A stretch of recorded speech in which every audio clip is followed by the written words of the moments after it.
बिस्मिल्लाहिर्रहमानिर्रहीम। सामीन मुकर्रम, आज हम जिस मौजू पर बात कर रहे हैं, जिस टॉपिक और उन्वान पर बात कर रहे हैं, वो आज का हमारा उन्वान है कि चाश्त का टाइम कौन सा है और चाश्त की फ़जीलत क्या है। आज इस बारे हम आपको आगाह करने जा रहे हैं। आज हम आपको बताने जा रहे हैं इंशाअल्लाह अज़ीज़। अगर आप सुनेंगे तो इसका आपको बहुत बड़ा फ़ायदा होगा, क्योंकि चाश्त पढ़ने वाले लोग जो चाश्त पढ़ते हैं, ये भी एक बहुत बड़ी इबादत है। क्योंकि हज़रत अबू हुरैरा रज़ियल्लाहु तआला अन्हु से रिवायत है, हज़रत अबू सईद खुदरी रज़ियल्लाहु तआला अन्हु से रिवायत है कि नबी करीम अलैहिस्सलातु वस्सलाम ने मुझे चाश्त की नमाज़ पढ़ने की तलकीद की थी। मुझे तब बार बार आका करीम अलैहिस्सलातु वस्सलाम ने फरमाया कि चाश्त की नमाज़ पढ़ा करो।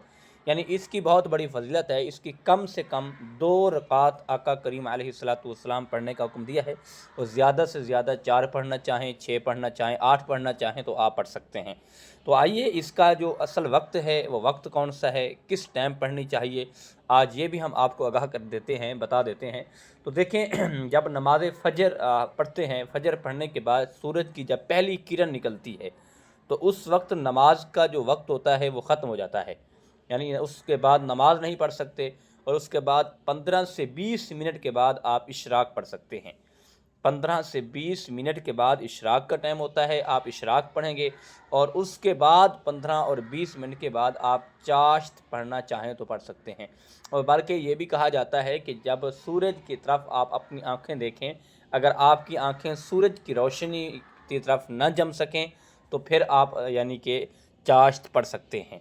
जब आप मुकम्मल देखें, धूप आ जाए, तो आप चाश्त पढ़ सकते हैं। इसमें यह भी कहा जाता है कि कोशिश करें कि ज़िवाल से पहले पहले आप पढ़ सकते हैं, लेकिन अफजल तरीका ये है कि इशराक पढ़ने के बाद जैसे ही सूरज निकल जाता है तो आप उसके बाद पढ़ सकते हैं, वरना आप ज़िवाल के टाइम से पहले तक भी पढ़ना चाहें तो पढ़ सकते हैं। इसका पढ़ने की रकातें जो है नबी करीम अलैहिस्सलातु वस्सलाम ने कम से कम 2 की तज़किरा किया है, बताई हैं, और ज़्यादा से ज़्यादा 4 पढ़ना चाहें, 6 पढ़ना चाहें, 8 पढ़ना चाहें तो वो आप पे ऊपर है, और जितना पढ़ सकें।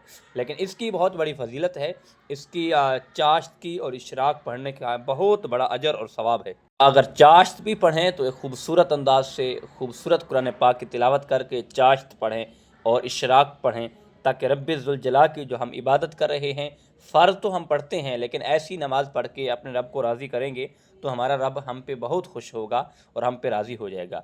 अल्लाह पाक हमें नमाज़ पढ़ने की, इबादत करने की, इशराक और चाश्त और दीगर नवाफिल पढ़ने की अल्लाह हमें तौफ़ीक़ अता फ़रमाए। वमा तौफ़ीक़ी इल्ला बिल्लाहिल अलिय्यिल अज़ीम।